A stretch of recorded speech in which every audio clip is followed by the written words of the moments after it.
Good morning. Welcome back to another episode of DNA.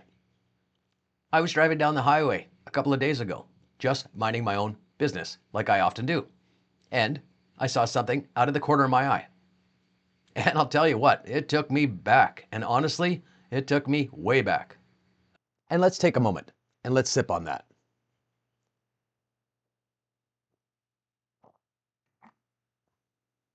Because what I saw was something that used to be very common. Nobody ever talked about it. Not even a thought about it. They were just there. And as a matter of fact, they were everywhere. And I mean everywhere. And you only ever noticed them when you needed one. And when you needed one, oh man. Because the second you realized you needed one, your stress levels jumped immediately. Remember those days. You didn't think, I'll just make a call. No, not at all. You thought, okay, where's the nearest one? And is it even going to work? Yep, if you lived those days, you remember. And your brain went straight into the checklist mode. Of course it did. Is it going to be working? Don't know. Is it going to be clean? Probably not. And by clean, I mean relatively speaking. You know what I mean. Will it be busy? Because now you're just standing there pretending not to listen to the person in front of you while listening to everything, because that's what we did back then. Waiting. That's what you did too. Does it have doors? Yeah, that'd be great. That was a luxury model if you could find one with doors. And then the big one. Is it 25 cents? Or is it 50 cents? Or is it 35 cents? Because if it's 50 and you only plan for a quarter, well, you already know what's coming next. We've all done that too.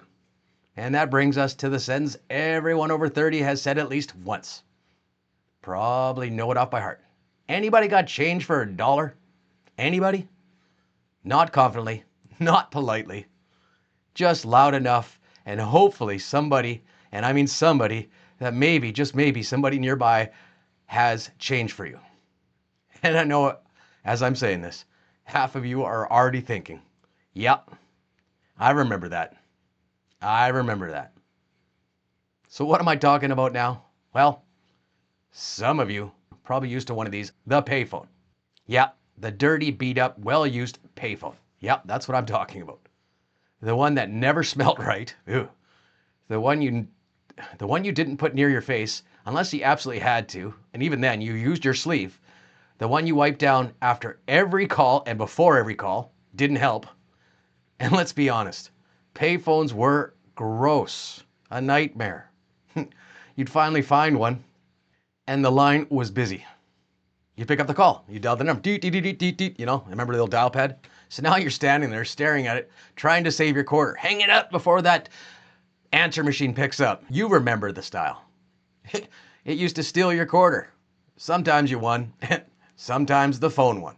Often the phone won. Then there was the dead phone. You picked it up. No dial tone. You know that sentence. Just silence. You hang it up, try again. Still nothing. Like that's going to magically fix it. And that was it. Then you realize this phone is just decorative now. Or worse, one of those buttons didn't work. Remember those two? Yep. And of course, it was the exact number you needed. Probably the 2. You're mashing the keypad like it owes you money. Give me that damn number, please. And you're trying to make an emergency call. And the phone is just like, nope, not today. And if you ever had that happen to you, yeah, I want your story. Please put it in the comments. And those doors, they never close properly. You're trying to jam yourself into this tiny glass sardine box, pulling the door with one hand while holding the receiver with the other. Traffic flying by. And everyone, and I mean everyone, could still hear you anyways. It was the greatest days, and it was luxury of the times. And there was the 3-way calling, the best of the best. Not the fancy kind of today. No, come on.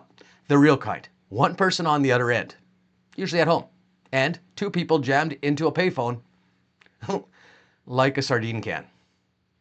One half in, one half out, both yelling.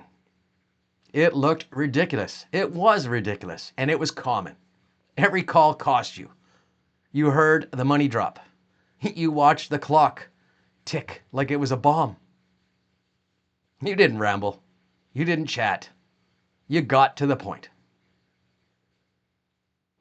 And if you paused too long, that pause cost you money. Honestly, using a payphone felt a lot like, well, tariffs. Every minute cost you, every word mattered, and you knew you were being charged just for existing.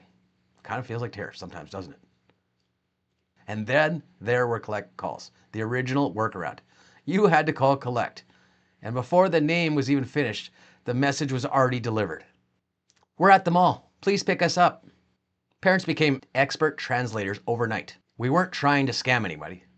We were just trying not to walk home.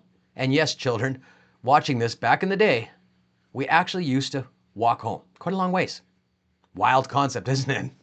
Sometimes it was uphill, and sometimes we had to walk both ways. Payphones were public. People waited. People listened. People actually pretended not to listen. Did it pretty badly. There was no privacy, not like today. And there was also no entitlement. You didn't expect comfort. You did not expect silence. You certainly did not expect clean. If the phone worked, that was good enough. And that was a win. And then one day, they were just gone. They are here one day, gone the next. No announcement, no ceremony, although we could have had a ceremony, would have been fun. They just disappeared quietly. Payphones weren't great. They were actually gross. They were stressful. They were nasty. To be honest, they were gross, gnarly. But they were part of our life. And I know if you lived that era, you got at least one story to tell. Maybe it's a busy line. Maybe it's the dead phone. Maybe it's a broken button. Probably a collect call that didn't work. Or trying to jam two people into that glass box. Amazing. If one popped into your head while watching this, do me a favor, drop it in the comments section. We'd love to hear these stories. This is fun. I'm having fun with this. I actually want you to read them. That concludes another episode of DNA. We'll see you next week. In the meantime, keep your coffee warm. Cheers. David out.